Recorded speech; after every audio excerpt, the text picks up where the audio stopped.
you had a pleasant evening, night, and had a good sleep. So we'd like to call them on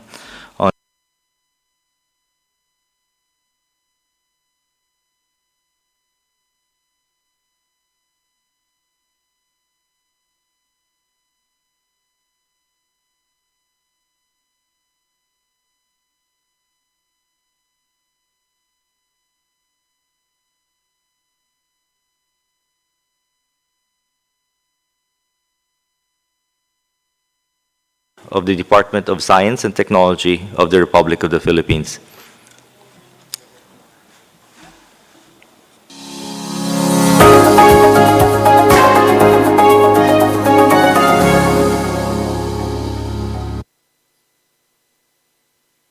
Thank you, Chair. Excellencies, the Philippines would like to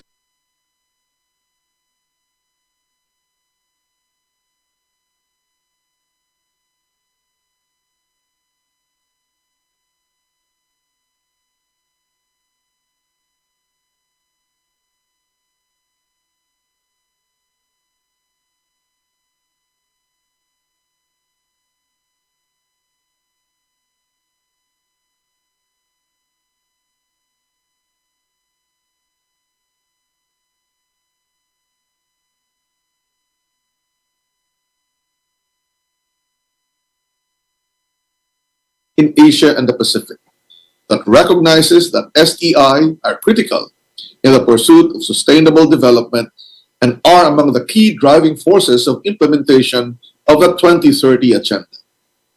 The country emphasizes that the fourth industrial revolution technologies play a vital role in the overall national progress through their applications in various sectors such as agriculture, climate and environment, health, infrastructure, public services, and disaster risk reduction and management. The Philippine Department of Science and Technology supports and implements numerous projects and programs on artificial intelligence, manufacturing, blockchain, high-performance computing, Internet of Things, and data analytics in collaboration with other government agencies, academia, private sector, and civil society. Some examples are the establishment of the Advanced Mechatronics, Robotics, and Industrial Automation Laboratory and the Additive Manufacturing Center. The department also uses artificial intelligence, machine learning models, and big data for weather forecast and observation, energy distribution, risk assessment, agriculture, and disease monitoring. The department continuously supports research studies and startups on fourth industrial revolution. To address the various challenges the country and the region faces, the Philippines would like to provide 5 recommendations to the committee and the ESCAP Secretariat. First, discuss with a multi-stakeholder technical level group with members from the academia, government, and industry ways to include fourth industrial revolution technologies into the academic programs, government policies and services, and operations in the industry, especially to provide support to micro, small, and medium enterprises. This would be an opportunity to formulate solutions that will cater to the needs of all sectors. Explore funding support mechanisms and incentive programs for the adoption of the fourth industrial revolution technologies. Third, support and develop multi-stakeholder capacity building programs, such as in joint research and development, study exchanges, training, and curriculum development. And fourth, UN ESCAP may provide technical assistance to the members in developing national frameworks for fourth industrial revolution, formulating related policies, and lastly, the committee and ESCAP may build a network to encourage stakeholders to collaborate on fourth industrial revolution. Again, we thank ESCAP for opening this platform. Thank you, Chair. Thank you very much, Secretary Solidum, for that message. By the way, just to avoid any confusion, the videos that are being shown of Mr. Solidum and the next one belong to agenda item number 4, which was the agenda on fourth industrial revolution technologies for Sustainable Development. So I'd like to now invite the presentation of the pre-recorded video of Mr. Borg Brende, the President of the World Economic Forum. Dear all, it is my honor to be here with you today. My sincere thanks to the Economic and Social Commission for Asia and the Pacific, ESCAP, and the ESCAP Asian and Pacific Center for Transfer of Technology for this very special opportunity. The fourth industrial revolution has the potential to improve productivity and efficiency, unlock new development pathways to prosperity, and fast-track sustainable transformation globally. According to the World Economic Forum's Unlocking Technology for the Global Goals report, 70% of the 169 targets underpinning the goals could be enabled by existing 4IR technology applications. For example, a digital technology stack centered on AI and cloud computing can get us 20% of the needed decarbonization in hard-to-abate sectors by 2030. Let's walk the talk. AI was central to the development of the Moderna COVID-19 vaccine and could be used to develop cures to other maladies. Geospatial intelligence is now being used to do things like estimate field-level soil carbon, paving the way for precision agriculture to be scaled around the world. But to unleash the full potential of these technologies and to deliver on the 2030 agenda, they must be scaled up faster and strategically, applied more broadly, and governed in a responsible and human-centered way. Get it right, and we might witness a game changer in development. Get it wrong, and the global digital divide will become an 4IR divide with even greater economic consequences. Because of an unprecedented level of digitalization in the region, Asia and the Pacific are poised to lead. Since the pandemic began, the Southeast Asian region, for example, has added 60 million new digital consumers, of which 20 million joined in the first half of 2021. The Forum's survey of more than 90,000 digital consumers in the region showed a strong recognition, especially MSME entrepreneurs, of the crucial role of digitalization for economic recovery. Those who were more digitalized tended to be more economically resilient during the pandemic, and they wanted to digitalize even further in the future. To realize the full potential of 4IR technologies for sustainable development, the Asia and the Pacific region should continue investing in three key areas: quality and affordable digital infrastructure, interoperable policy and regulatory frameworks, and a skilled workforce. These priorities cannot be addressed efficiently by any country or stakeholder alone. Multi-stakeholder action must be at the heart of it. The mission of the World Economic Forum is to bring together stakeholders to pursue common priorities. For example, the Forum's network of Center for the Fourth Industrial Revolution is designed as a global multi-stakeholder platform focused on inclusive technology governance and responsible digital transformation.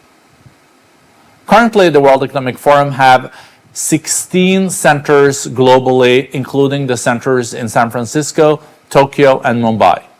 We look forward to seeing more collaborations between the Forum and Asia and the Pacific to contribute to fostering multi-stakeholder collaborations for the region's sustainable development. Thank you again for the opportunity. I wish you the most fruitful discussions for Asia and the Pacific's sustainable development. I thank Mr. Borg Brende for his video message. And so that actually, the two videos ends the agenda item number 4 of yesterday. So this morning, we would now formally open the agenda for item number 5, which is the assessment of ICT capacity building needs in Asia and the Pacific. The Secretariat has circulated the following document: Assessment of Information and Communications Technology Capacity Building Needs in Asia and the Pacific, and we will have one presentation from the Secretariat before us. Following the presentation by the Secretariat, we will also have brief presentations to share national perspectives on emerging ICT capacity building needs by 3 government representatives. These are namely Mr. Jamyang Sonam, the Deputy Chief ICT Officer of the Department of Information Technology and Telecom of the Ministry of Information and Communication of Bhutan. Then we have Ms. Favana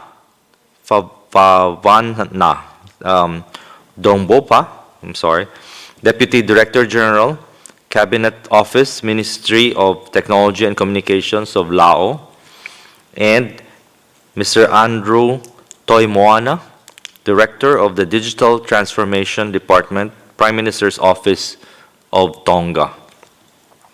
So now I have the pleasure to invite Mr. Kiyong Ko, who's seated beside me. He's the Director of the Asian and Pacific Training Center for ICT for Development, to introduce this document. Mr. Ko. Thank you, Chair. As introduced, my name is Kiyong Ko, Director of APC ICT. Very good morning, everyone, in person and also virtual. Session agenda number item 5 is about assessment of ICT capacity building needs in Asia and the Pacific. Next slide. This is the background of this assessment. Is as follows. The digital landscape at the national, regional, and global level has changed dramatically since APC ICT, our center, was established in 2006. 2 years ago, in 2020, an external evaluation of APC ICT recommended that the center reposition itself to support member states to effectively cope with the fast-evolving ICT landscape and fully leverage ICT technology for sustainable development. To that next slide, to that end, the evaluation recommended for us to conduct an assessment of ICT capacity building needs in Asia and the Pacific to help the center to select thematic priority areas, create new flagship programs, and identify opportunities for greater cooperation. Next slide. So we have contracted with LearnAsia to conduct this assessment, and I'd like to invite CEO of LearnAsia, Ms. Helani Garpaya, to present her findings with us. Ms. Helani, you're there? Yes, I think she's joining from the Washington.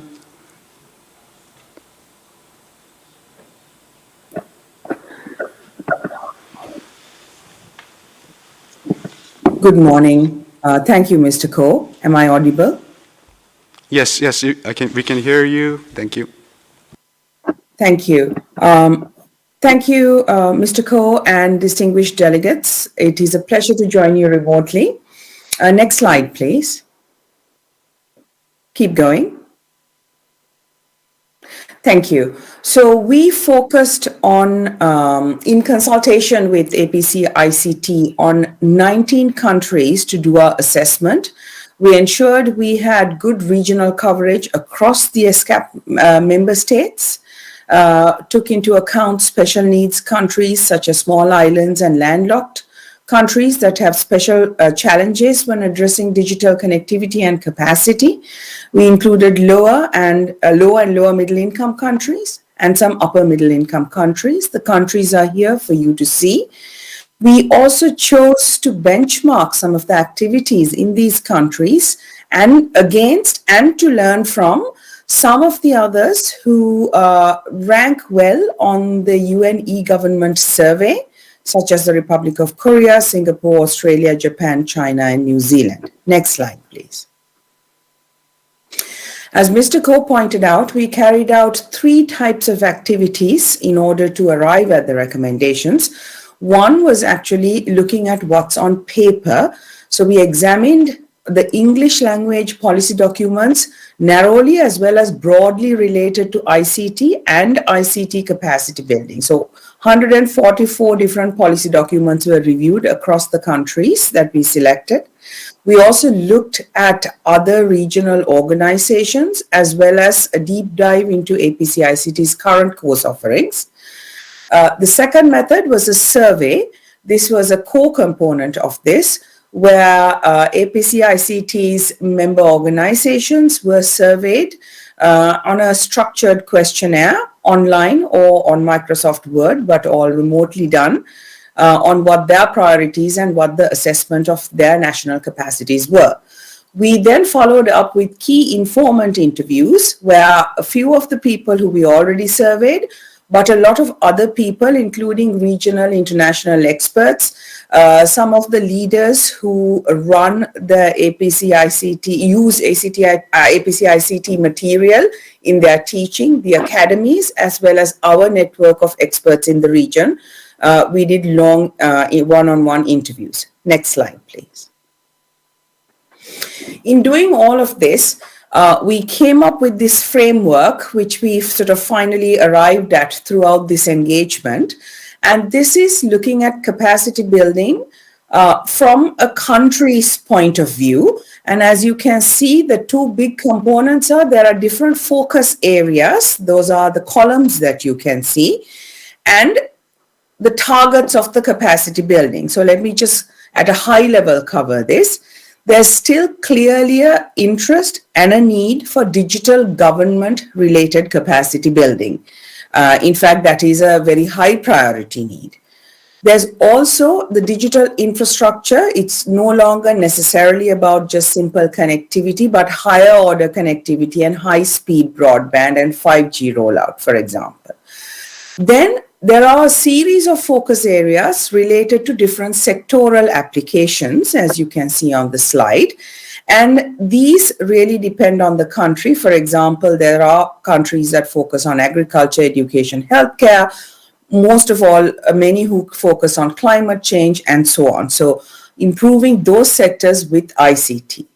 Then there is a big focus on emerging technology, that is cybersecurity, AI, and so on.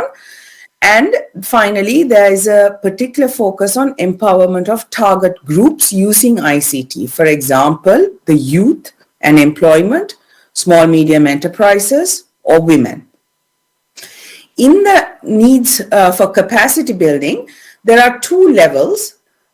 One is the policy level capacity, that is the ability to make good and implementable policy and to see it through.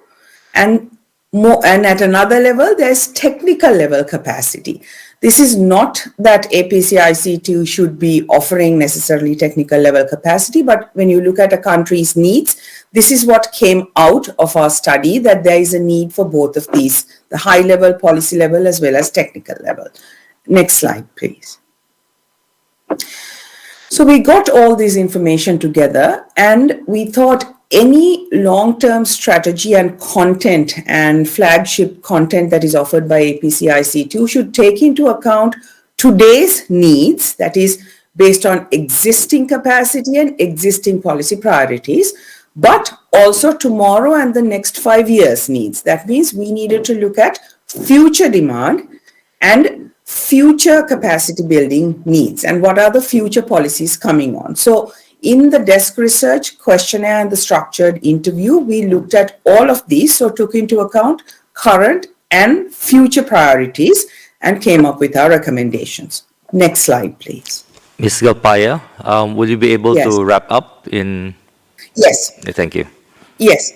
And the highest need is the in emerging technology. As you can see, most countries say that their highest need or the lowest capacity is in emerging technologies compared to the other 5 areas that I talked about. That is, they have the highest red and dark blue bar combined.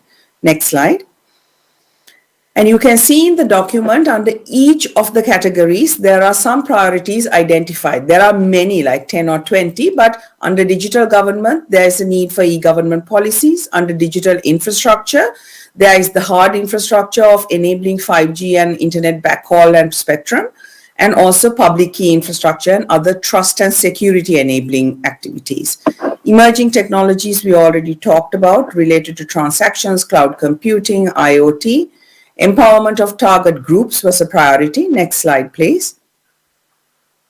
And as I talked about, sectoral applications come up, various ones depending on the country. In wrapping up, can we go to the next slide? APC ICT is seen as a valuable partner, and COVID-19 has increased the demand for ICT capacity because education, health, and many other sectors moved online. Therefore, the need for doing these in privacy preserving, trust enabling, and effective ways has come up. And there's a huge opportunity for APC ICT to be a formal funder with many other funding organizations who are working bilaterally with countries in funding ICT initiatives. There is also an opportunity to obtain feedback from APC ICT's academy partners and to fine-tune the offering. Next slide, please. The real value comes in being a country-specific as well as regional partner. So when we ask countries who should be trained, they are answering in a very subjective manner. Few have done formal ICT capacity building needs of their country and their civil service, and this itself is an opportunity for APC ICT to introduce a systematic assessment and to be a long-term and systematic capacity building partner to a country, bringing in the regional and international balance. And I will stop there. Thank you. Oh, sorry, one more slide. No, Miss Elani, I will take over from here. Thank you. Thank you for your the brief. Thank you. And before I hand over to our chair, I'd like to draw your attention on the issues for consideration. First, provide further guidance and identify existing and emerging capacity building needs of policymakers and civil servants. And second, highlight the good practices and lessons learned regarding effective application of digital technologies. Third, to provide the guidance on impactful and demand-driven ICT capacity building programs that should be developed by the center in the future. Thank you. Back to you, Chair. Thank you very much, Mr. Kiyonko and Ms. Helani Galpaya, for that presentation. I now invite Mr. Hamyang Sonam, the Deputy Chief ICT Officer of the Department of Information, Technology and Telecoms of the Ministry of Information and Communications of Bhutan, for his presentation. Bhutan, you have the floor. Hello, good morning. Am I audible to all the participants? Yes, we can hear you. Okay, thank you so much, Mr. Chair. As introduced, my name is Chamyang, and I work for Department of IT and Telecom, Ministry of Information and Communication. And actually, sorry, I can't see my presentations on the screen. So, We can see it here. Okay. And next slide, please. So this is my presentation outline, and I'll be talking about ICT vision and desired outcomes and our journey towards digital transformations. Later, I'll be talking on emerging capacities and building needs, and what are some of the ongoing activities that we are currently initiating. And towards the end of my presentations, I will talk on the support and collaborations that with the APC ICT. Next slide, please. We have an ICT visions to create ICT enable knowledge-based society as a foundation for cross-national happiness, and there are three desired outcome which revolves around this ICT vision. Number one, of course, is ICT for good governance, which has a specific set of goals, like how do we leverage on technologies to provide effective and efficient service delivery. And number two, we have ICT for goodness information societies that covers how do we make use of technologies to improve our lifestyles of our citizens, and of course, the final desired outcome we have is ICT as a key enabler for the sustainable economic development. That covers how do we provide an affordable and reliable ICT infrastructures and services to our citizens. Next slide, please. So let me talk about our digital transformation journey. And the ICT is, I wouldn't say it's a new sector for us, but definitely we started late with the formal introductions of internet in 1999. But as towards 2019, we have made a remarkable achievement in terms of establishing core infrastructure and services. Today we have 20 districts, and all of these districts are now connected with the optical fiber network. And then our internet penetration has, we have reached 99.1% of mobile network connectivity, and internet penetration has reached 90.96% percentage. And of course, we have a core infrastructure like National Payment Gateway that actually facilitates the interbanking transfers among the banks in Bhutan. And then today there are around 250 applications that are being used by our government agencies to provide effective service deliveries. And then, of course, we do have our own government data centers, and all of the critical government systems are now being hosted in government data centers. And then, of course, the national data exchange layers that facilitates the seamless exchange of the data among the systems. And then, in fact, in 2013, the Royal Government of Bhutan has and undertook major reform in terms of service delivery, and then one of which was the institutionalization of G2C, the government to citizens projects that was established with the intentions to automate around 157 online services, and then especially in the remote areas where the people do not have the access to basic ICT infrastructures and services, we have the government took this novel initiative to establish community centers that provide access to basic ICT infrastructures like computers and internet. And then today, these community centers act as a service outlet point in the remote areas. And then, of course, we have a strong policy in place. We have ICM Act that mandates my departments to lead the development of ICT initiatives in the country. We have ESCAP policy that's also envisions all the public services to be automated and provide online. And then, of course, we have telecom and broadband policies that covers the sharing of ICT infrastructures among the telecos. So this is what we wanted to achieve by 2023. Number one is the national digital identities, where all the citizens and the residents of the Bhutan will issue with a unique identity that will become a basis for availing the public services. And then the integrated citizen services, all of the systems will be integrated to facilitate the seamless transfers of data among the system.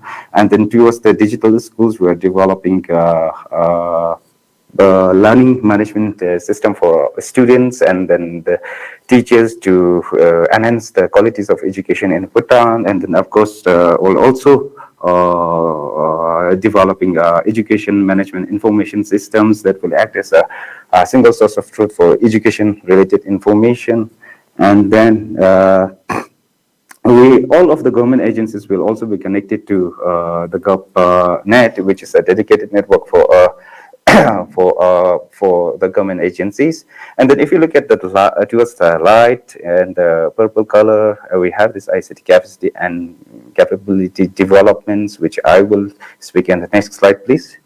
Mr. Sonam, can you wrap up? Yeah. Thank you. Yeah, sure.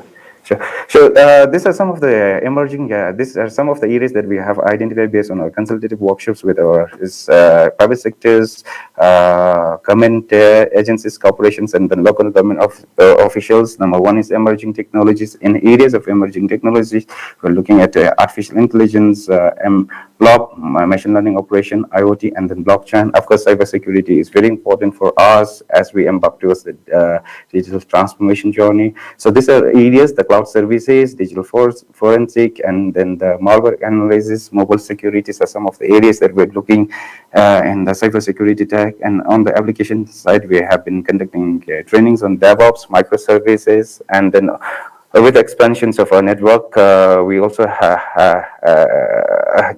need some manpower within skills on network essentials, CCNA, CCNP, and then fiber technologies. Of course, on the system side, we're looking towards virtualization, containerization, storage, backup.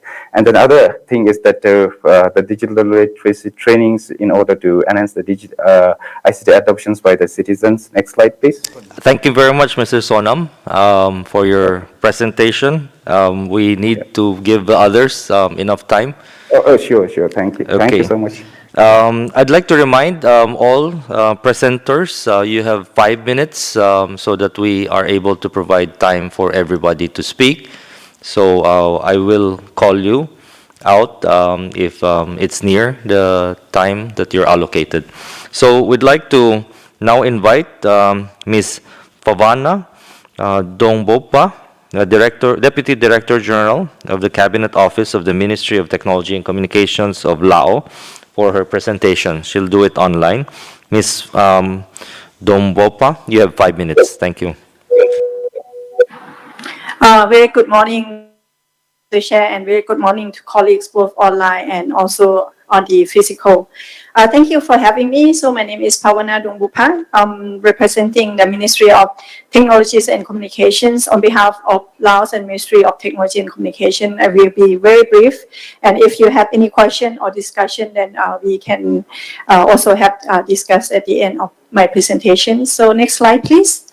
So today is my great honor to represent the ministry and also on behalf of my colleagues to give a brief introduction and also share some discussion regarding to our digital transformation and digital government policy overall. And also we go into what we have the visions and also our strategics and plan in terms of our capacity building and what is our expectation and also our plan to work with APC, ICT, and ESCAP. Next, please. So first, I think many of you probably know where Laos is, and though we rank number 9 in ASEAN in terms of the digital access, affordability, and quality service, and we rank only 167 out of 193 countries in 2020 on the UN digital assessment. Still, we can see that our internet service and also the mobile usage for our population had increased rapidly, especially on the mobile usage, not only due to the COVID-19. Still, we have seen the pattern that for the mobile usage, we have seen a lot of increase, and many people, because mobile phone in Laos is cheaper and more affordable to have mobile rather than personal computer or laptop. So especially people in the provincial level, they use a lot of mobile for communications. Next. And for our overall national digital government and transformations, we in late 2021, we roll out our visions, strategics, and also the national development plan for our digital economy. And in that plan, the overall goals for us is to use digital technologies and innovations as a key tool to develop production, innovation, and distribution, and also digital economy services that will contribute to economic developments. And overall, for the government, digital transformation is one of the key items that it's been tasked to our ministry to work with inline ministry and also with the local governments. And with that, our ministry had rolled out the 20-year vision, 10-year strategic plan, and national digital development, and also the 14 program for the 5 years.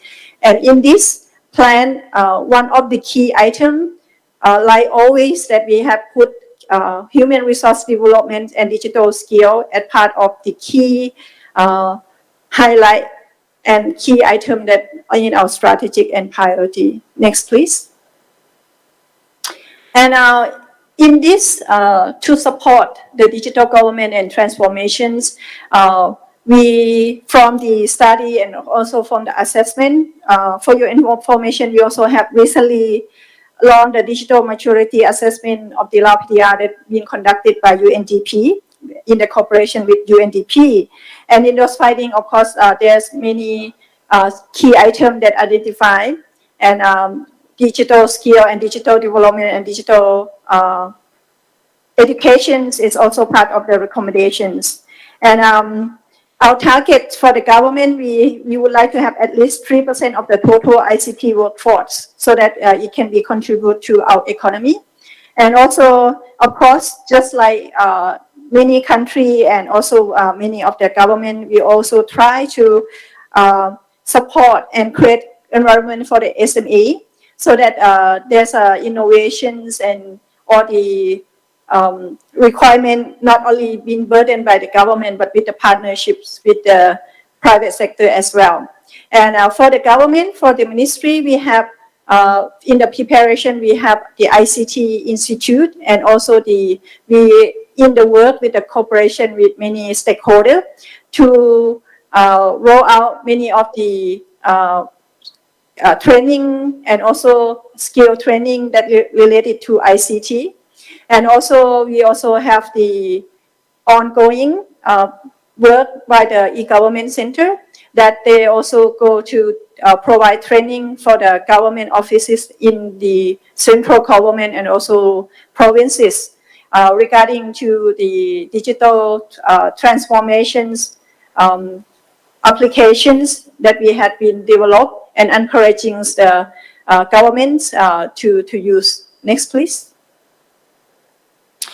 And the example of the key and the policy and the program on the capacity building that we had been in cooperation with many partners and also cooperation with domestic private sector and company as well. There are many topics that I mentioned that had been provided and been very great interest, and including these, of course, for the SME on the innovations, and also the usage of how people can use ICT or digital technology to their advantage, and cybersecurities, and of course the applications, how to the government application that being developed. Next, please.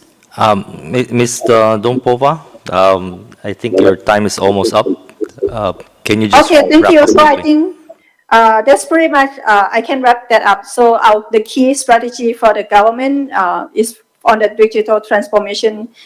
Capacity building and digital secure is one of the key that the government places importance, and it had always been one of the key important for the ministry, and that we have banded on. So we are very happy that we have a very good cooperation with APC, ICT, and ESCAP, and looking forward to continue working with all of you. Thank you. Thank you very much, Ms. Dompova of Lao. I now invite Mr. Andrew Toimoana, Director of the Digital Transformation Department of the Prime Minister's Office of Tonga, to make his presentation. Mr. Toimoana, you have the floor.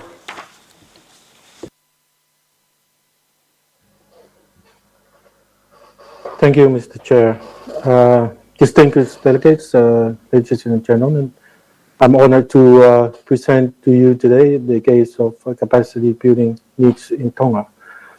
Next slide, please. The government of Tonga has approved back in 2019 the Tonga Digital Government Strategy Framework, and with its vision that is dedicated to create an efficient and responsive government focused on improving the quality of life for all Tongans and enabling a robust business environment to create opportunities allowing Tonga to achieve regional and international competitiveness.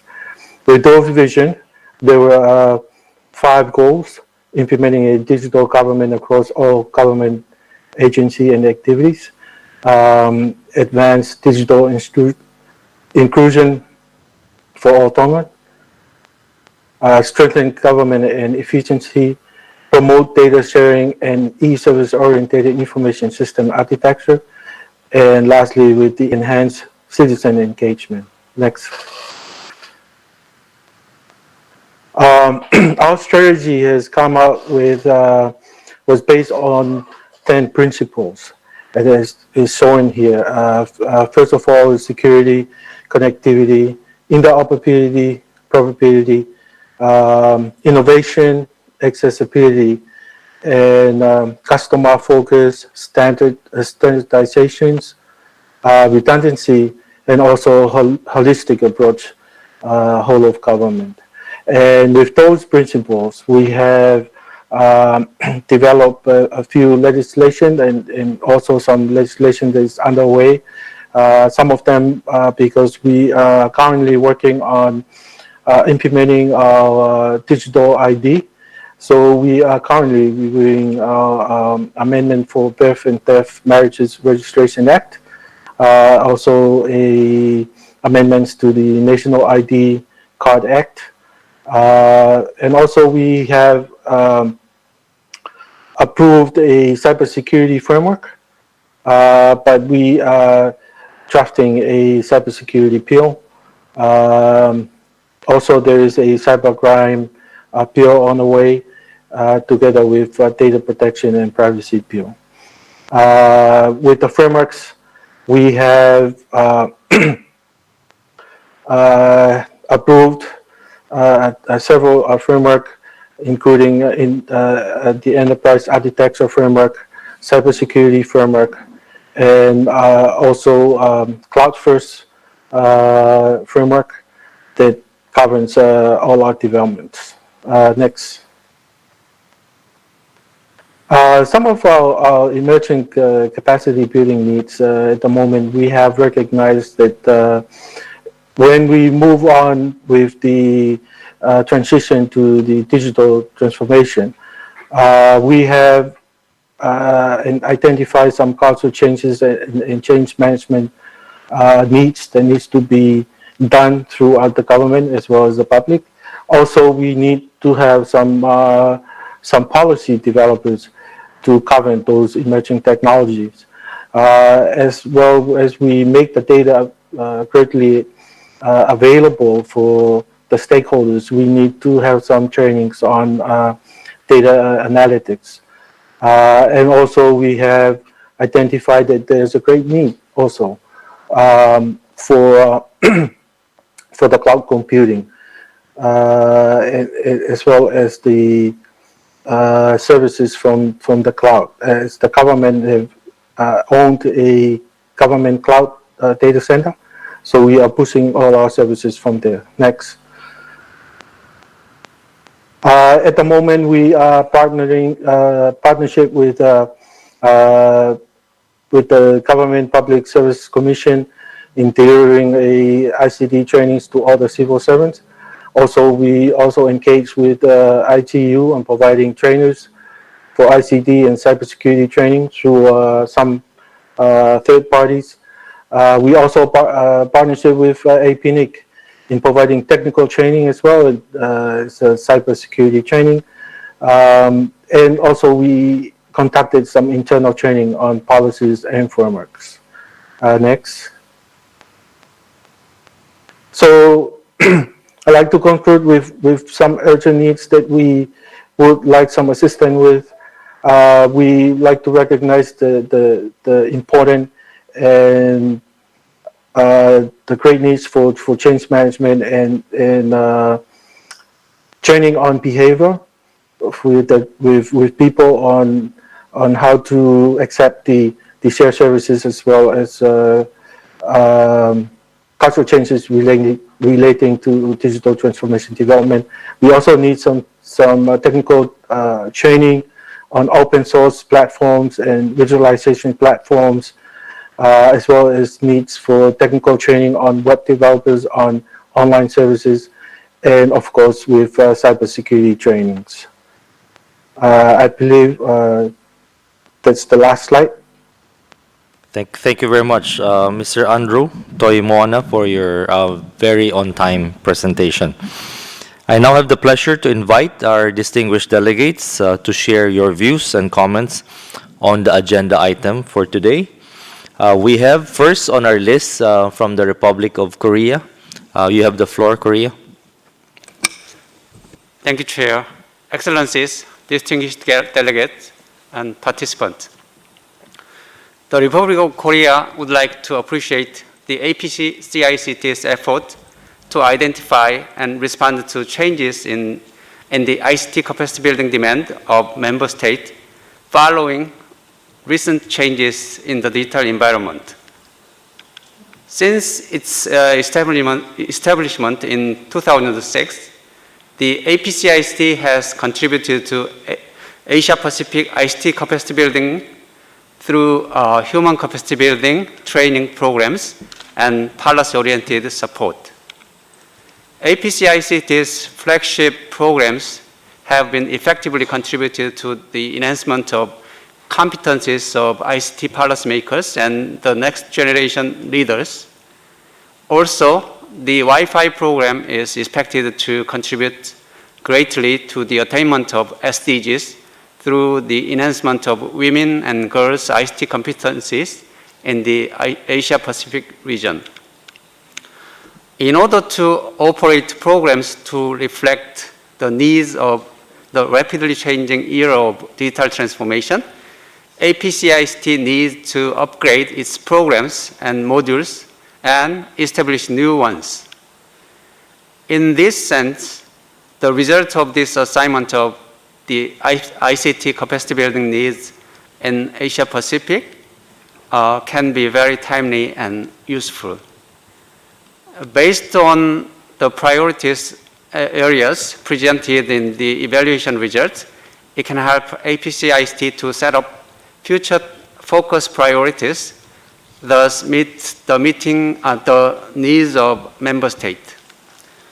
As part of the program update, APCICT will launch the capacity building program on frontier ICTs for sustainable development in September, and the Republic of Korea plans to participate in the event.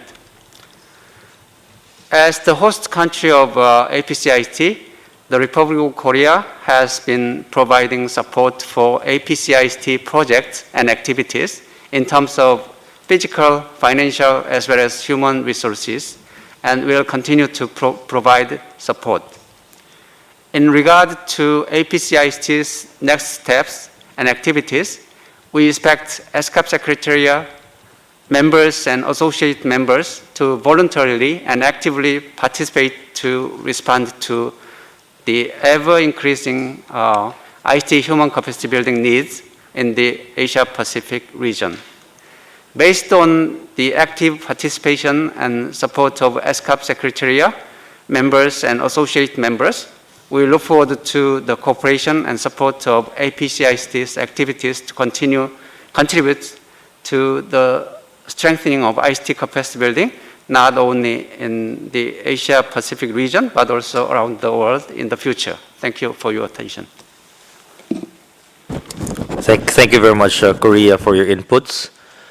We have on online our representative from China, Ms. K. Yosheng. If you're online, you have the floor, Ms. K.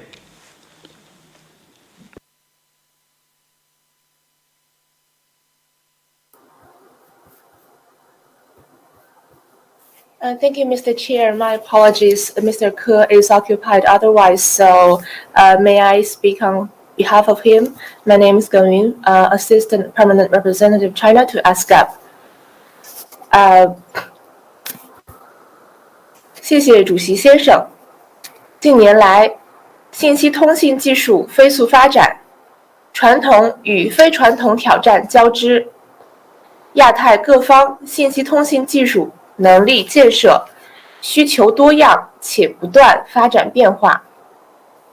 ESCAP 秘书处和相关区域机构为有需求的国家提供相关能力建设和技术支持，中方对此表示肯定。中方注意到会议有关背景文件内容，赞同文件所提区域下阶段能力建设优先领域。此外，中方认为，信息通信能力建设应秉持非排他性原则，应加强南南合作和三边合作，关注特殊需求国家和最不发达国家需求，切实提升发展中国家信息通信技术能力，努力弥合数字鸿沟，实现不让一个人掉队的庄严承诺。谢谢。Thank you very much, China, for your inputs. We have now in person our delegate from the Philippines. You have the floor.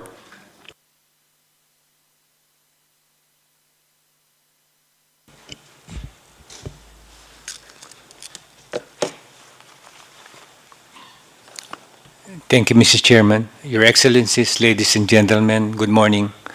The Philippines welcomed the result of the Assessment of Information and Communication Technology Capacity Building Needs in Asia and the Pacific, which was prepared for the United Nations Asia and Pacific Training Center for Information and Communications Technology for ICT for Development, to help the center select thematic priority areas, create new flagship programs, identify opportunities for greater collaboration with ESCAP member states, and enhance relationships with existing regional and international organizations.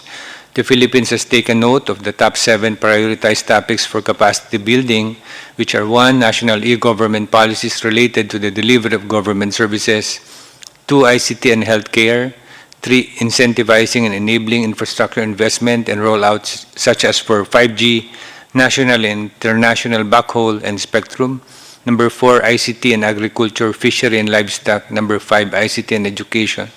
Number 6, ICT for e-trade and supply chains, logistics, maritime transport. And number 7, ICT for climate change, green ICT, disaster management. These are all very important to the Philippines given the country's challenges and ICT development agenda. We have also taken note that the rest in the list of priority topics were close to each other, and we cannot deny that they are also important components of the ICT ecosystem.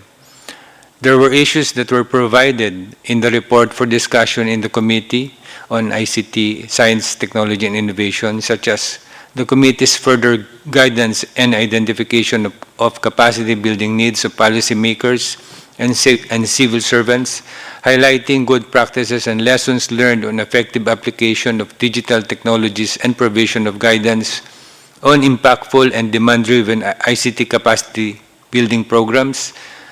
The Philippines, through the Department of Information and Communications Technology, has continuously supported the Center's objective to build and strengthen the capacity of members and associate members of ESCAP to leverage ICT focusing on training, knowledge sharing, and multi-stakeholder dialogue and partnership. The Government of the Philippines assures its continued support to the APC ICT programs and projects and contribute to the attainment of its goals and objectives. As an academy partner, it will continuously implement the various trainings on ICT4D nationwide. Moreover, as a governing council member, it will participate in the review of the administration and implementation of the Center's programs, as well as planning for the ICT capacity building needs in the region in the context of the 2030 Agenda for Sustainable Development. The Philippines will support APC ICT towards the alignment of APC ICT strategies and programs to the 2023 Agenda for Sustainable Development and building back better strategies, provision of responsive and forward-looking programs and services, mainstreaming UN-wide initiatives in the areas of gender, disability, and innovation into APC ICT's programs, broaden the Center's reach by expanding existing partnerships and forging new ones, enhancement of monitoring and evaluation of APC ICT's programs, and nurturing APC ICT as the regional hub for digital capacity development and transformation. Thank you very much for your attention. Thank you very much, Philippines, for your input. And so we have now our delegate from the United States of America. You have the floor, sir. Good morning. Thank you, Chair. The United States appreciates the report, which was provided by the Secretariat, which highlights substantial demand for capacity building in a number of diverse and interrelated topics related to ICT. The United States would like to highlight the critical importance of 5G technology to digital connectivity. 5G security can only be addressed effectively through a truly global approach. The United States is committed to engaging on this topic with all of our allies and partners to promote an open, interoperable, reliable, trustworthy, and secure information and communications technology infrastructure. We believe that this will enable not only our collective response and recovery from the COVID-19 pandemic, but will also facilitate efforts to meet security challenges of the future. Secure development and deployment of 5G infrastructure in all economies, whether developed or developing, is of critical concern to the United States. Advances in network technology and network virtualization allow for the adoption of greater open and interoperable approaches, including open radio access networks, or Open RAN. This approach allows greater flexibility across networks and helps drive down costs, benefiting the end user. It also opens up market opportunities for a variety of suppliers that can drive greater innovation across the ecosystem. The United States would also like to highlight the importance of cybersecurity training as an element of the capacity building program. Fostering a culture of cybersecurity awareness is vital to developing a vibrant e-commerce ecosystem. We believe that helping to educate regional public and policymakers about the relationship between cybersecurity and economic development is worth consideration in APC ICT programming. Thank you, sir. Thank you very much, United States, for your support and the keen observations that you've made. We have next in person also is our Minister Sharif of Maldives. You have the floor, sir.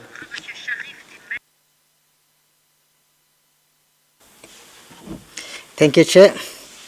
Excellencies, distinguished participants, ladies and gentlemen. We would like to highlight and thank UNAPC ICT for its engagement with us over the last few years. We are delighted to report the continued technical and capacity building support we have received from UNAPC ICT and its direct contribution to our digital agenda. In particular, we would like to highlight the support we have received in drafting our privacy and personal data protection regime. UNAPC ICT has supported in reviewing, updating the draft law for privacy and personal data protection in the Maldives. In addition, UNAPC ICT has conducted specialized capacity building webinars and programs. This includes high-level briefing on digital government for Maldives in June 2021, high-level briefing on data protection and privacy for senior government officials of the Maldives in October 2021, a webinar on data protection and privacy for media, information officers, and journalists of the Maldives in November 2021. Although the engagement with APC ICT may have started way back in 2012 with the Maldives National University, it has continued, and its scope and its depth of engagement has grown over the last few years.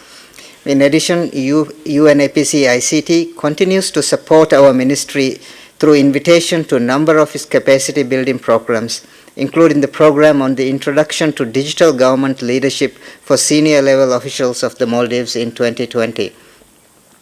We now look forward to the regional launch of the capacity building program on frontier ICTs for sustainable development. As we have heard in this forum, frontier IR4 technologies are central to digital development towards addressing national, regional, and global challenges of today and tomorrow.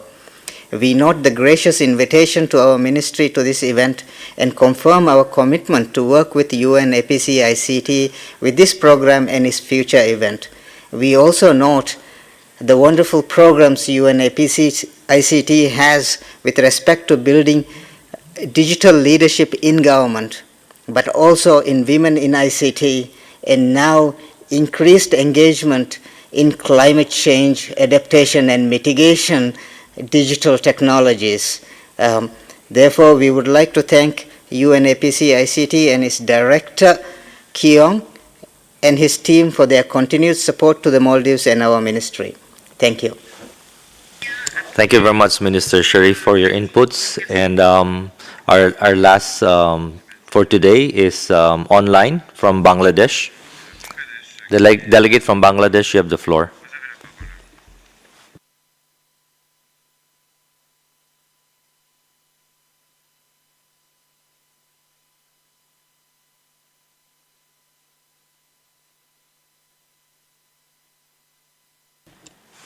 Bangladesh, can you hear us?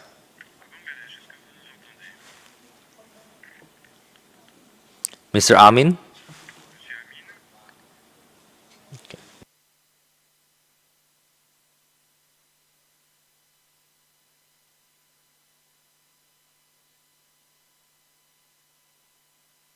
Hello.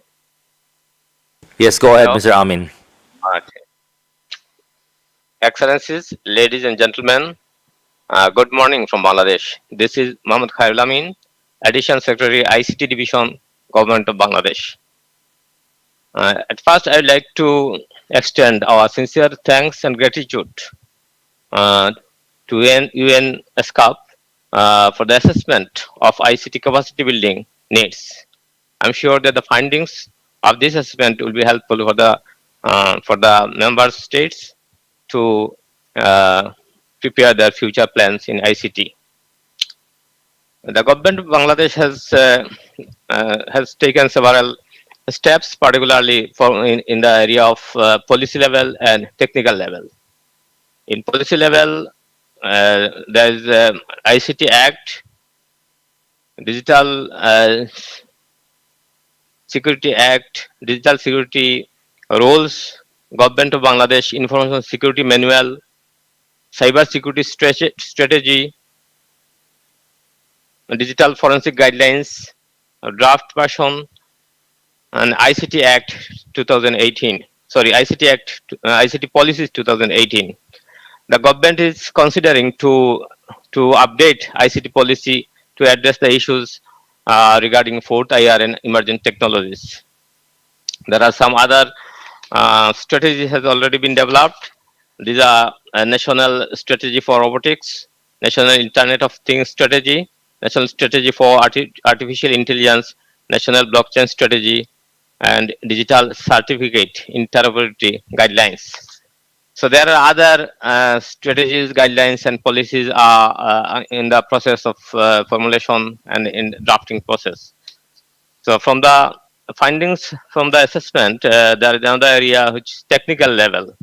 The Bangladesh position in technical level is that from IC division we have established some infrastructure such as digital labs in primary and secondary schools. It's called Sheikh Russell Digital Labs, where students can exercise all the student can get lessons and training in ICT in this digital lab. There are some incubation centers has been established in different education institutes, particularly at universities. And another infrastructure is called Sheikh Hasina Institute of Frontier Technology. Is going to be established to train and to develop human resources in the areas of 4IR in this emerging technologies. Also, there is a national part computer emergency response team in our digital security agency to address the cyber crimes and cyber security related issues. Mr. Amin, I think your time is up. Do you have final remarks before I turn over the floor? All right, just 1 minute, yeah. So my proposal is that from the government of Bangladesh that to establish collaboration among the member states to develop policy framework, share good practices, and provide technical support, cross-border data sharing for addressing cyber crimes and cyber security issues, and capacity building training programs, seminars, and seminars can be arranged among the member states. Thank you very much for patient hearing. Thank you very much, our delegate from Bangladesh, for your remarks. And I'd like to thank everybody for all your inputs and remarks for this morning's session. I'd like now to call on Mr. Kyong Ko to provide the concluding observations. Mr. Ko. Thank you, Chair. In the interest of time, I'll be very brief. We will review your documents and inputs, and we will duly incorporate your requests in our future work and plan, and hope to closely work with you in our future endeavor. Thank you very much. Back to you, sir. Thank you very much, Mr. Ko, for that brief concluding remarks. So we now proceed to the next item on our agenda, which is item number 6 on the use of digital technology and geospatial information systems to enhance resilient and sustainable development. The Secretariat has circulated the following document: Use of Digital Technology and Geospatial Information Systems to Enhance Resilience and Promote Sustainable Development. And we will have one presentation from the Secretariat before us. So I have the pleasure now to invite Ms. Tiziana Bonapace, the Director of IDD, to introduce this document. Thank you. Thank you very much, Chair. Could I request, okay, that presentation is up. If you could go to the next slide, please. So, Chair, under this agenda item, I'd like to first provide a little bit of information on the first phase of implementation of the Asia-Pacific Plan of Action on Space Applications for Sustainable Development. So countries in the region have recognized the benefits of applying geospatial information across multiple sectors for sustainable development.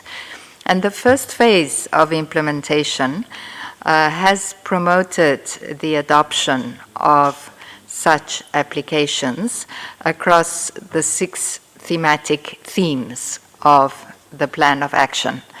And as you can see from the graph, most of the actions are under the theme of disaster risk reduction and resilience, followed by natural resource management.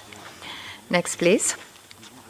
So in implementation of the plan, we have issued a number of knowledge products with a focus on manuals and on trying to bring best practice to real experience. In 2022, at the 4th Ministerial Conference in Jakarta, on 26th of October, we will be launching the Compendium on Geospatial Practices, Geospatial Good Practices, and the compendium this year, it will focus on Southeast Asia. Next, please. We've also provided timely data amounting to around 450 gigabytes of satellite imagery and products to the disaster-affected countries of the region. And here I would like to recognize the generous contributions from our partners in the Regional Space Applications Program and also the UN Satellite Center co-located in the UN building in Bangkok with us. All data and services were provided free of charge, and we estimate that the commercial value of the data was around $1 to 1.2 million US a year. Next, please. We have also done a number of capacity building training activities focused in particular on the integration of data from space with the data that is generated on the ground. So there is a list of all the capacity building areas that we have covered. I will not go through them, Chair, in the interests of time, but the PowerPoint will be uploaded if you need further details. Next, please. So coming to the second phase of implementation of the action plan. So as decided by our members and associate members through an informal working group, as well as through the Intergovernmental Consultative Committee of RESAP, the theme for the next ministerial conference is Space Plus for Our Earth and Future. And this theme seeks to transcend conventional space applications and accelerate the implementation of the plan of action. So as you can see from the graph, how to make data available, how to make data accessible, available, actionable, and affordable for people, for practices, for processes, and eventually for policies. And the Space Plus Earth concept consists of 4 components: leveraging innovative digital applications, engaging end users, managing data and information, and enhancing partnerships. Next, please. So in terms of the 4th Ministerial Conference, it is co-organized with BRIN, National Research and Innovation Agency of Indonesia. A draft ministerial declaration is underway, and in this declaration, as proposed by BRIN in Indonesia, there are 3 new initiatives. One is the establishment of a virtual satellite constellation for improved disaster risk management. And the particular focus of this constellation is the monitoring and mitigation of disaster risk prior to the disaster taking place. Up to now, we have cooperation mechanisms that are working very well, but they are all post-disaster. So after the disaster takes place, then the satellite imagery is shared. In this case, the idea is to agree on sharing the data and the information prior to the disaster, because mitigating risk pre-disaster will improve the management of disasters throughout the life cycle of a disaster. Then there is also a proposal for rapid mapping of disaster hotspots through machine learning and digital innovation tools, and then the establishment of a youth forum on Space Plus for Our Earth and Future. And these proposals were endorsed by the 26th session of the Intergovernmental Consultative Committee on RESAP, with offers of support received from 6 countries. And that session was held last week in Jakarta, Indonesia. Next, please. So in terms of the upcoming milestones, the 3rd meeting of the informal working group that is drafting the ministerial declaration will be on 12 September in the morning. Thereafter, we will circulate the draft declaration to all members and associate members through the respective seats of government by 15 September. For further comments, and then we will organize a 3rd reading as needed by the members and associate members by 14 October. And then the adoption of the silence procedure would start on the 15th of October, followed by an ad hoc ICC meeting in Jakarta just before the ministerial conference.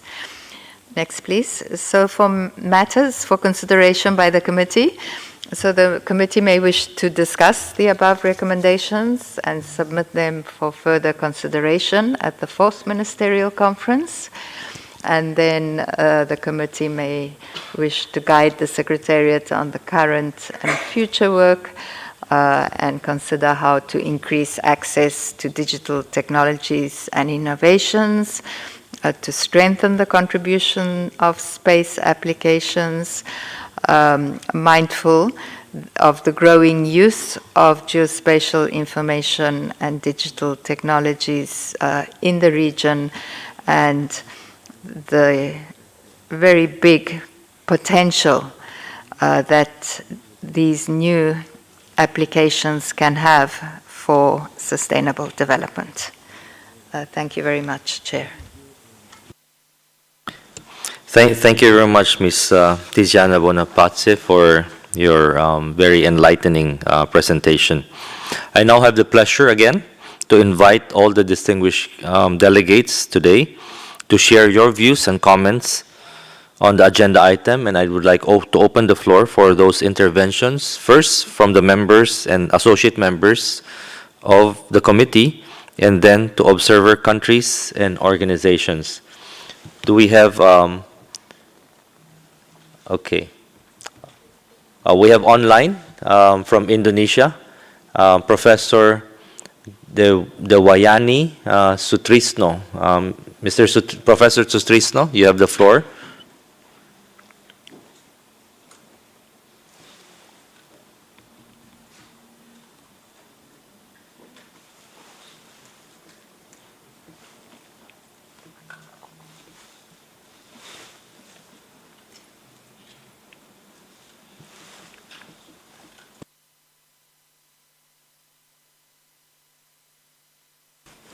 Can you hear me, Indonesia?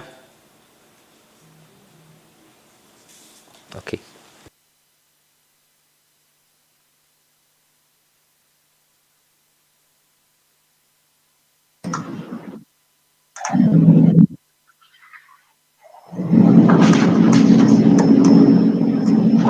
Okay. Good morning. Thank you, Mr. Chairman. Mr. Chairman and distinguished delegates, Indonesia acknowledges, along with other members and associate members, that geospatial informations combined with digital technology should generate accessible, available, accurate, and up-to-date geospatial information for government function and various aspects of people life to achieve 2030 agenda. The government of the Republic Indonesia mandate that all development activities must be planned based on data, both geospatial and non-geospatial, as well as other information that is accurate and available. Therefore, the integration of geospatial information framework and the statistic framework has begun to be implemented, among others, with the launch of the One Indonesian data portal.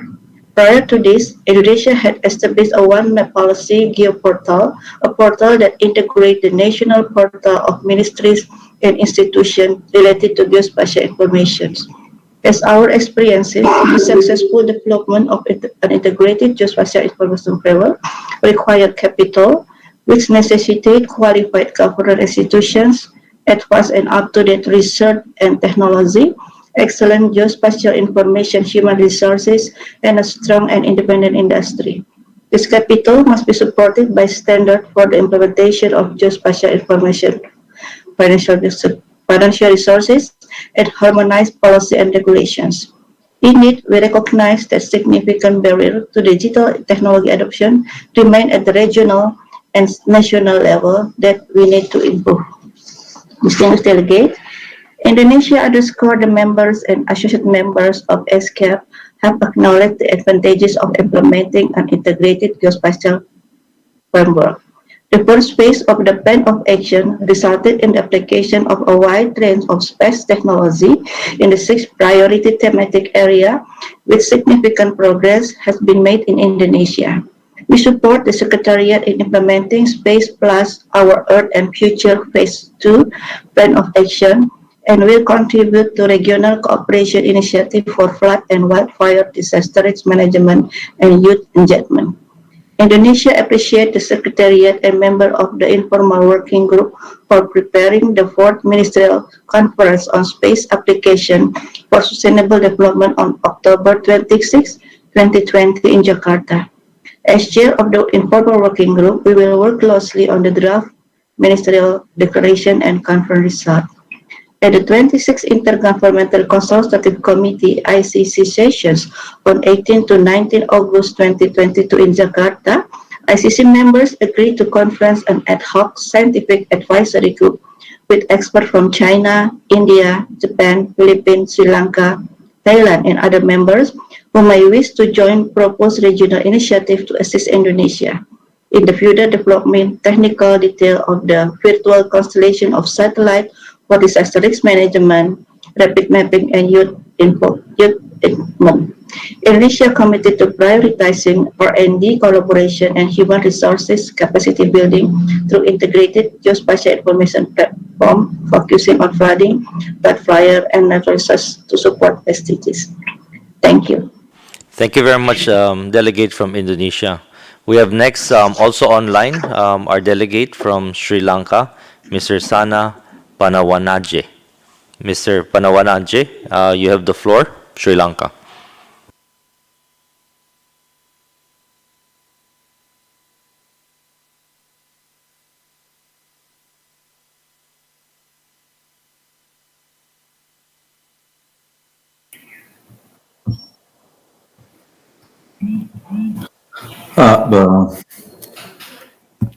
Is my camera on?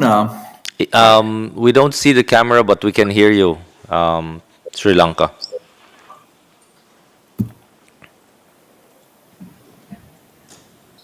Do you have a PowerPoint thank you, presentation? Mr. Chairman. Well, I think there is some technical issue in switching on the camera. I guess, unfortunately, it doesn't switch on right now. So let me make the statement anyway. Thank you.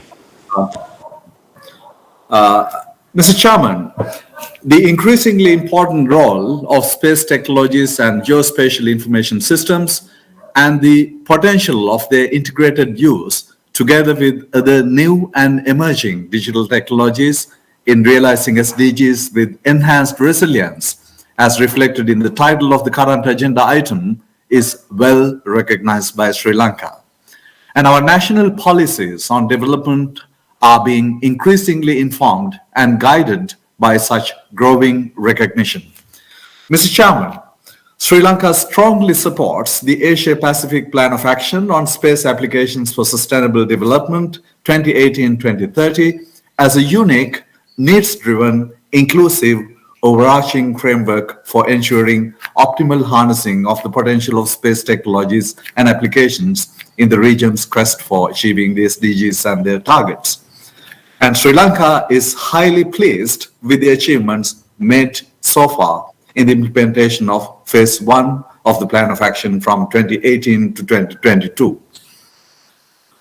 Sri Lanka stays firmly committed in its strong support to implementing Phase 2 of the Plan of Action.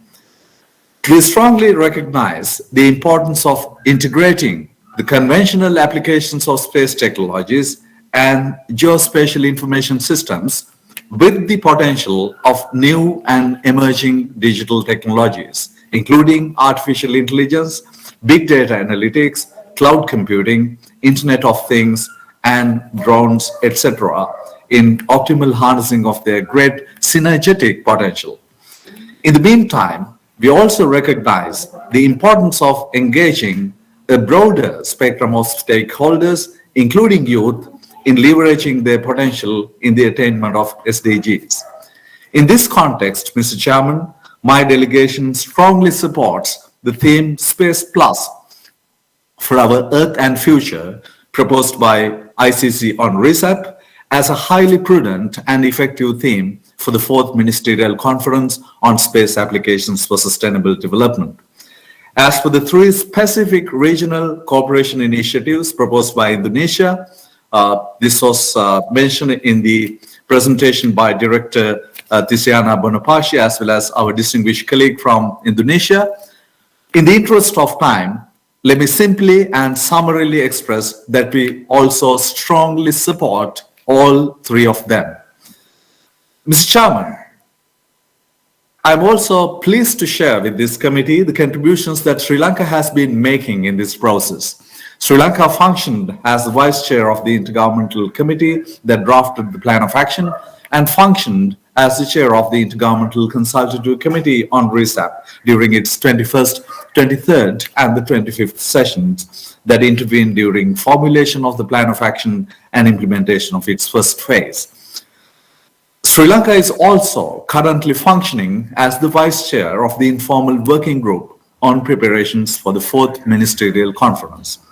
Finally, Mr. Chairman, whilst thanking all our stakeholders for their important contributions in achieving the truly commendable progress that we have achieved here in the Asia-Pacific region under extremely challenging circumstances, please allow me to pay a special tribute to the Secretariat, particularly the Director IDD, the Chief of the Space Applications Division, and their highly motivated and dedicated team for their high standards of performance that has been a pivotal factor behind the commendable progress that we have achieved. I thank you, Mr. Chairman. Thank you very much, Sri Lanka, and thank you for the commendations that were expressed in favor of the Secretariat and the team that has worked hard on this. So may I remind all the interveners that you have 3 minutes for your inputs. So our next one will be in person. Our representative, our delegate from Thailand. Thailand, you have the floor. Okay, thank you. Excellencies, Mr. Chairman, Madam Chair, distinguished delegates, ladies and gentlemen. Since early 2020, the whole world still suffers from COVID-19 pandemic. The pandemic has been a challenge for leveraging digital technology application and integration of geospatial information for local and national institutions in the region. Not only for the pandemic, but Thailand also realized the indispensable and prominent role of space technology and its relevant applications in the implementation of the 2030 Agenda for Sustainable Development, as well as the social and economic development of the region. We commit ourselves to fully support ESCAP to implement the Asia-Pacific Plan of Action on Space Application and Sustainable Development. This year is the end of the first implementation phase of the Plan of Action, and we have witnessed many successful stories throughout the region. For Thailand, space technologies and its application is not only benefit on common areas as we knew, such as disaster risk reduction or natural resources management. We see the rise of extraordinary practices of these integrated technologies in the field of social development, connectivity, and energy as well. The poverty map, the low-income community database, road traffic, injury surveillance system, public health management map, and potential solar energy map. These remarkable examples are significantly counting and increasing. Additionally, we would like to reiterate that regional and international cooperation is the essential key for the sustainable development of our region. In this respect, we would like to express our appreciation to ESCAP, the government of China and Korea for their sincere support on Lang Chang Mae Khong Cooperation Fund and building the Pan-Asia Partnership for Geospatial Air Pollution Information Projects, respectively. Mr. Chairman, Madam Chair, distinguished delegates, this is the right time to accelerate and push forward the implementation of our plan of action and cooperation as a region to the next level. Thailand would like to promote the 4th Ministerial Conference on Space Applications for Sustainable Development in Asia and the Pacific on the theme Space Plus for Our Earth and Future, which is going to take place on 26 October this year in Jakarta, Indonesia as well as the significant outcomes and the initiatives of the conference.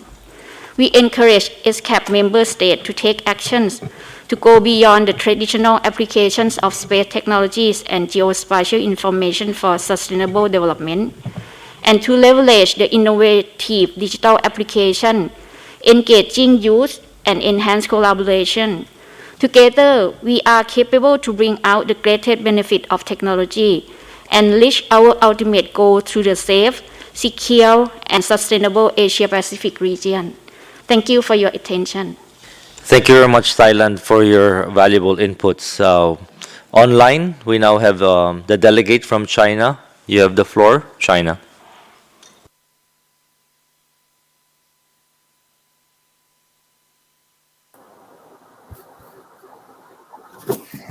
谢谢主席先生。近年来，空间技术及其应用飞速发展，在 ESCAP 秘书处支持下，亚太各方在灾害风险管理、互联互通建设、应对气候变化等领域积极开展空间应用合作。中方对此表示肯定。中国高度重视空间应用，空间技术手段实现多样化和系统化发展，在疫情防控、智慧交通、韧性城市、灾害应对、生态环境监测等领域中发挥重要的作用。同时，中方积极参与国际和区域空间应用合作。自上届委员会会议以来，在空间技术应用促进可持续发展区域计划机制下，中方为印尼、泰国、汤加、孟加拉国、伊朗等亚太受灾国家提供了239GB 各类灾害遥感卫星数据，并持续向区域灾害监测和预警机制提供支持。中方注意到会议相关文件所提建议，愿与亚太各方继续加强空间应用经验分享、技术交流及能力建设合作，更好结合空间应用与数字技术，积极参加第4届空间应用促进可持续发展部长会，推动亚太空间应用促进可持续发展行动计划下阶段更好落实，进一步提升区域经济社会韧性，加速落实2030年可持续发展议程。谢谢。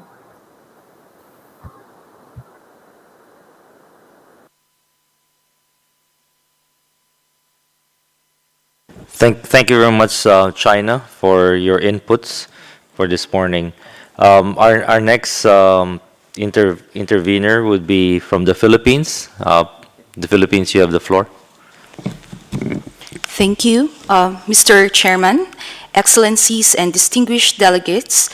The Philippines attaches great importance to the utilization of digital technologies and geospatial information systems to enhance disaster resilience and promote sustainable development. As a country situated along the Typhoon Belt and Pacific Ring of Fire, with many of our communities heavily affected by natural hazards every year, the Philippines has lessons to share on the utilization of space-based data and technologies for hazard mapping and disaster risk management. The COVID-19 pandemic has also brought further to light the increasing significance of geospatial information systems. The Philippine Space Agency, or PhilSA, and the Department of Science and Technology, or the DOST, have jointly developed in 2020, providing a window to the applications of satellite-derived data monitoring the impacts of the pandemic to both our natural and built environment. Allow me to stress that even prior to the establishment of our National Space Agency, the Philippine government, mainly through the DOST, in cooperation with the academe, has implemented various space-related programs and projects contributing to the implementation of the Asia-Pacific Plan of Action on Space Applications for Sustainable Development. With the PhilSA, we hope to bolster our efforts in monitoring and advancing the country's implementation of the Plan of Action. We are hopeful of our sustained cooperation with other government agencies in the Philippines, such as the DOST, and the Department of Information and Communications Technology, the ICT, and the Department of Foreign Affairs towards this end. It is in this light that the Philippines reaffirms its commitment in ensuring the country's implementation of the Phase 2 of the Plan of Action through Space Plus. We are also looking forward to participating in regional initiatives to operationalize Space Plus, further strengthening our commitment to regional cooperation. In particular, we ascertain our participation in India's initiative on a virtual constellation for disaster risk management, promoting open satellite data access for near real-time disaster risk management in the Asia-Pacific. We likewise appreciate initiatives such as the PAPGAPI PAN project, a technology transfer, data sharing, capacity building, and international cooperation initiative on air pollution by the Republic of Korea, in achieving an inclusive, resilient, and sustainable Asia-Pacific region. PhilSA is very much looking forward to working with other countries in the region for this project. In conclusion, Mr. Chair, the Philippines assures the committee and the Secretariat of its full support and commitment to the proceedings of this session. I commend the Secretariat for its tremendous efforts leading up to this session and in preparing for the 4th Ministerial Conference on Space Applications for Sustainable Development in Asia and the Pacific. I am optimistic that this session will be an opportunity for everyone to work together towards ensuring a successful 4th Ministerial Conference. Thank you very much. Thank you very much, Philippines, for your comments this morning. We have now Armenia on the floor. Armenia, you have the floor. We will save the time and to be short, saying they were supporting the plan, which was already mentioned, and Your Excellency Chair and the Secretariat, and complementing the all previous participants, which was highlighted. We will support and highlight the importance of the geostationary information using the space technology for disaster risk management. Armenia is planning to be more active in this direction, and we are ready to contribute on the data what we have in the regions where we're not presented physically. So hopefully to see you next on the discussions in Jakarta. Thank you. Thank you, Armenia, for your statement of support and the brief comment. We have on the floor now the United States of America. Thank you, Chair. We welcome the Secretariat's support in the use of digital technology and geospatial information systems to enhance resilience and promote sustainable development, and look forward to discussing the specific ideas that were raised by the delegates today. These programs show the ability of open data and cross-border collaboration to achieve development goals. The United States also supports a number of programs that harness the power of public geospatial datasets for development. I'd like to give a couple of examples, one of which is the United States is continuing support for Youth Mappers, which is a global community of students, researchers, and educators across 65 countries and 320 universities, using public geospatial technologies to support development advances worldwide. Youth Mappers prioritizes women's economic empowerment, digital mapping literacy, and youth engagement. Currently works on mapping solutions associated with climate, urban services, and electric power access. Similarly, the SER-VIR, or SERVER project, a joint initiative of NASA and USAID, as well as leading geospatial organizations in Asia, Africa, and Latin America, has used satellite data and geospatial technology to co-develop innovative solutions through a network of regional hubs to improve resilience and sustainable resource management at local, national, and regional scales. Specifically, we were grateful for the collaboration between Server Mekong and ESCAP on a program to enhance the capacity of ASEAN countries to improve air quality for better health outcomes in May 17 to 19 of 2022. This training helps scale the success of air quality monitoring work in Thailand to the wider region, and through online trainings for basic remote sensing and air quality monitoring for 60 participants from South and Southeast Asian countries. These projects show the power of demand-driven, co-developed, inclusive, sustainable projects to lead to lasting change for communities across the Mekong and the Himalayas. Thank you, Chair. Thank you very much, Delegate from the United States. We now have the request from Republic of Korea to speak. Korea, you have the floor. Thank you, Chairman. I'm Dongjin Kim, the President of the National Institute of Environmental Research of Republic of Korea, well, NIR for short. In the meeting, I would like to share geospatial air quality monitoring in Korea and highlight the importance of collaboration among Asian countries for improving air quality in the region. Air pollution is one of the most pressing and urgent environmental issues to address Asian countries have in common. Cooperation between countries is essential since air pollutants have no borders. The government of Korea is very interested in air quality in Asia. We have carried out many cooperative projects, including monitoring and joint research with the neighboring countries to improve air quality in the region. Korea launched the world's first geostationary environmental satellite called GEMS in 2020, 2 years ago. GEMS monitors 21 types of air pollutants, including ozone, sulfur dioxide, nitrogen dioxide, and fine dust. GEMS can monitor as large as a 5,000 kilometer by 5,000 kilometer area, which covers most of Asian countries. We are more than happy to share the GEMS data with Asian countries as an international GEMS data sharing network. We established the Air Quality Monitoring Network platform called PACAPI, short for Pan-Asia Partnership for Geospatial Air Pollution Information. Under this partnership, we are collaborating with 13 Asian countries to establish Pandora instruments. Pandora is a ground-based remote sensing instrument to be used for both air quality monitoring and satellite data validation. NIR is in charge of the establishment of Pandora Asian Network. Korea International Cooperation Agency, or KOICA, is in charge of funding and supervise the whole project.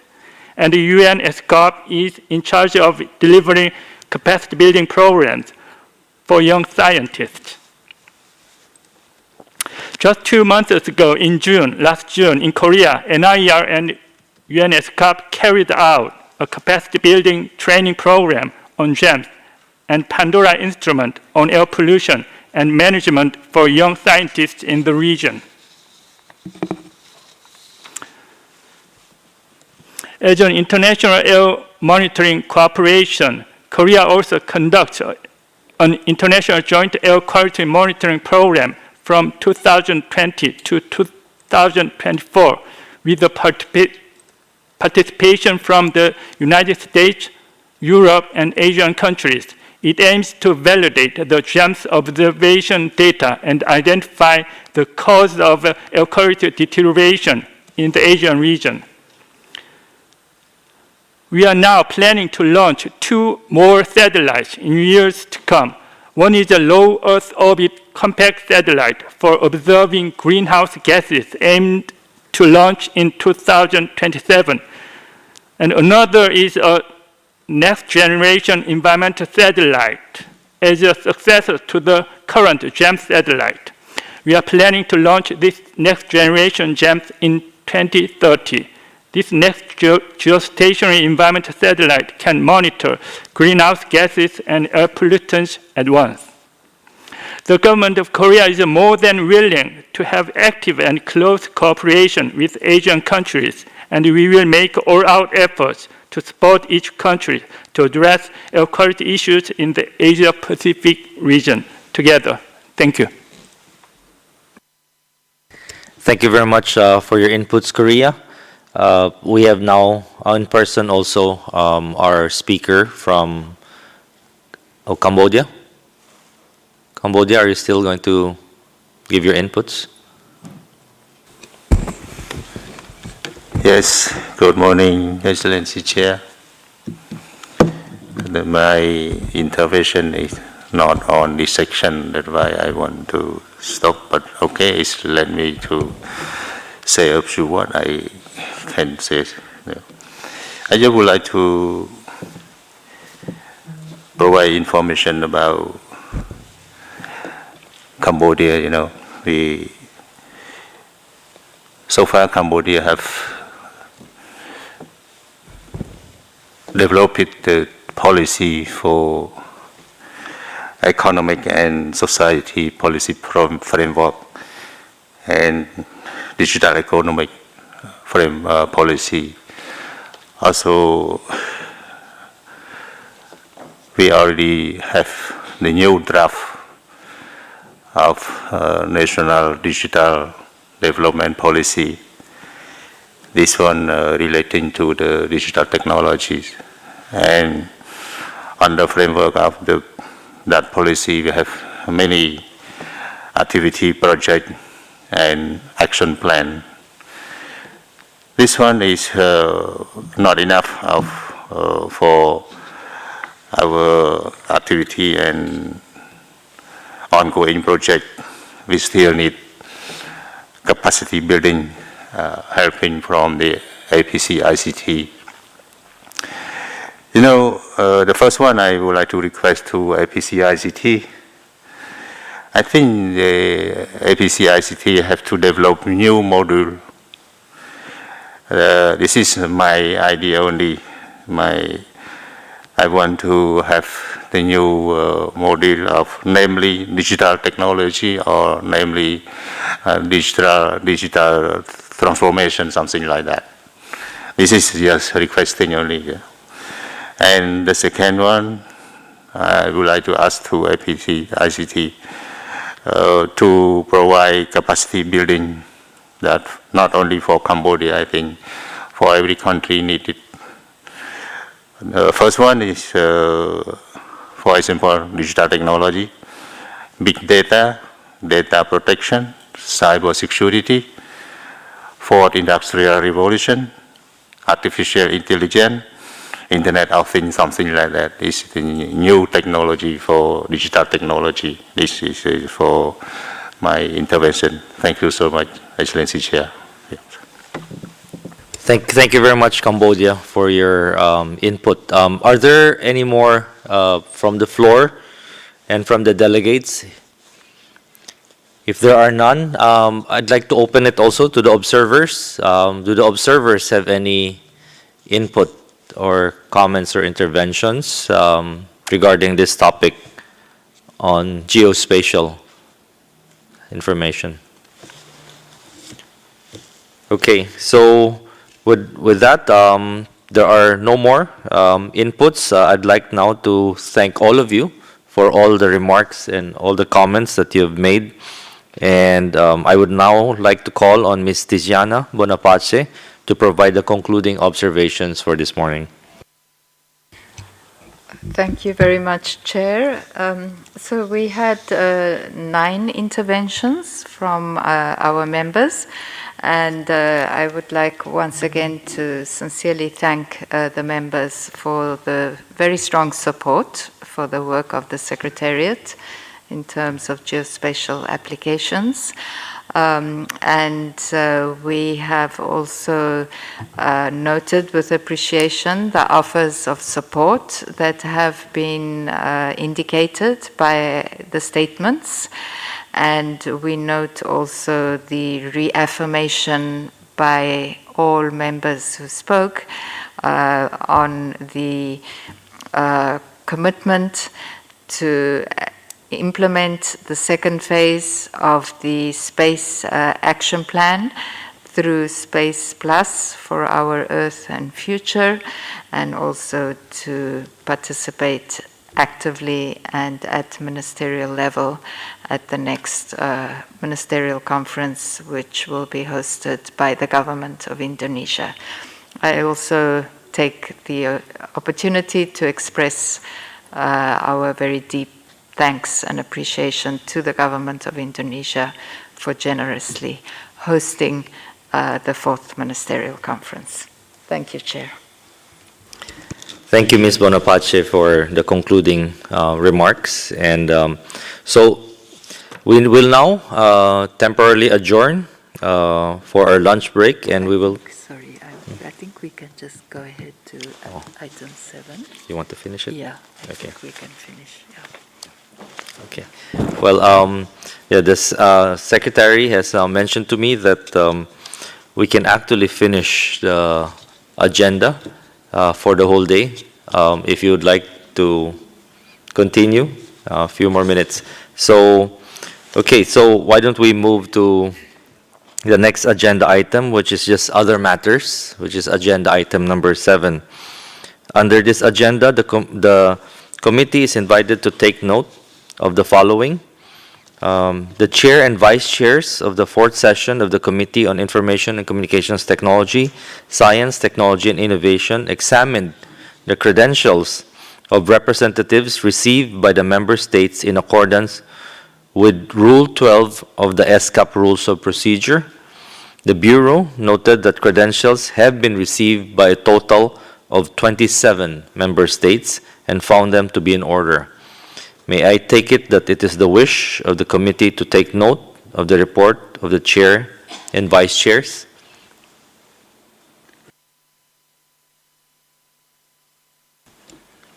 Okay, so we take that as an affirmation.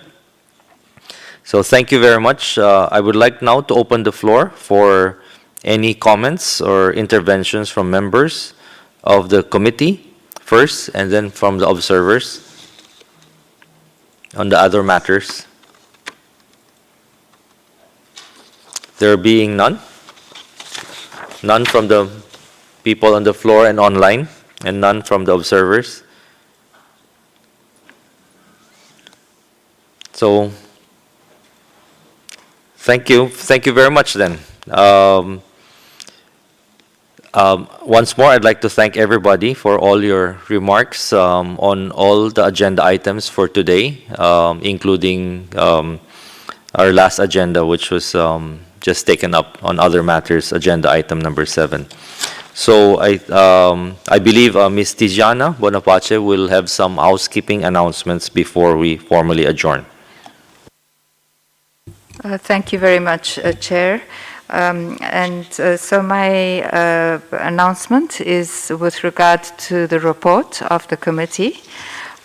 So the Secretariat will prepare the draft report, and it will be circulated via email to all registered participants by noon tomorrow for your further review. So by noon tomorrow being Thursday.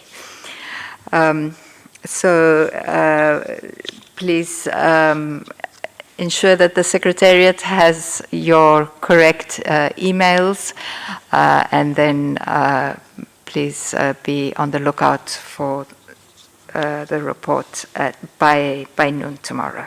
Thank you. Thank you very much, Secretariat. Excellencies, distinguished delegates, this concludes our second day of the 4th session of the Committee on Information and Communications Technology, Science, Technology, and Innovation.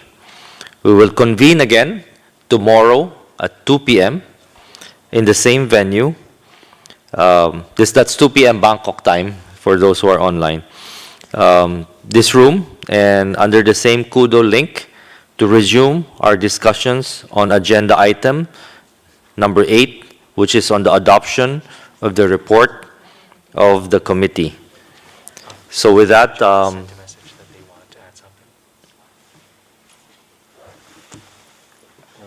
which item? Agenda number 7. Yes, item. Georgia has requested the floor under item 7, other matters. okay. I've been advised that Georgia, the delegate from Georgia, would like to make some inputs on item number 7 on the agenda. Georgia, you have the floor.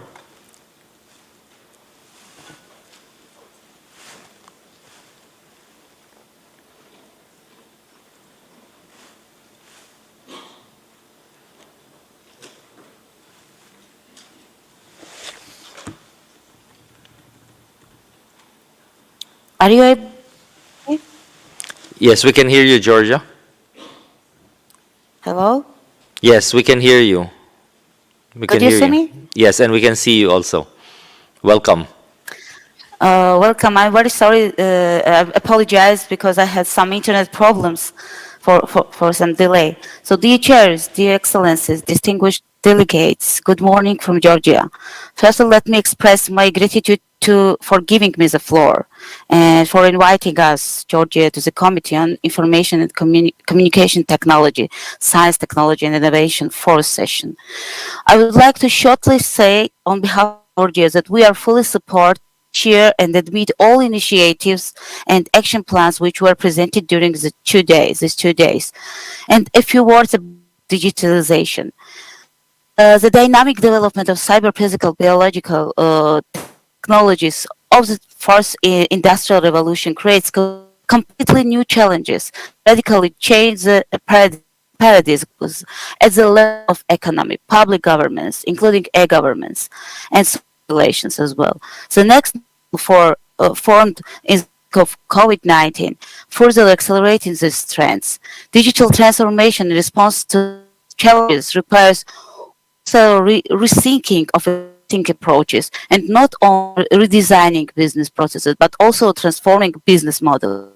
The COVID-19 pandemic has shown us how important it is to maximize utilization of services effectively in timely and manner and accordingly has accelerated digital transformation across the world, shrinking the time needed for digitalization from years to months. So in order to accelerate processes of reaching these challenges and objectives, Georgian government has created a legal entity of public law. This is Georgia's Innovation and Technology Agency, which is coordinated under the Ministry of Economic and Sustainable Development of Georgia and observes all related services in Georgia, as well as the country's research institutes contribute greatly to the development of these processes. As well, Georgia was implemented the strong steps in regard of openness and inclusiveness of all services at the national level and at the global level as well, in order to provide findable, accessible, interoperable, and reusable data, which is crucial for reaching sustainable development goals of the world. But along with those benefits, this rapid and often spontaneous process is creating new challenges and revealing gaps that must be addressed as the world emerges from the crisis and is the process of development implementing the Sustainable Development Goals. In conclusion, we are more than happy to have an opportunity to participate in this committee meeting, fourth session, which paves the way to all member states, observers, and other distinguished participants to work together to meet the challenges and offer interesting and innovative products to the international markets. Georgia are planning to be more active in the next sessions, and we're expressing our full readiness to participate in next session of the committee with more deep and valuable contribution from Georgia. Thanks, Chair. Thank you very much, Georgia, for that very concise input. So I believe that will be the last of all the interventions for agenda item number 7.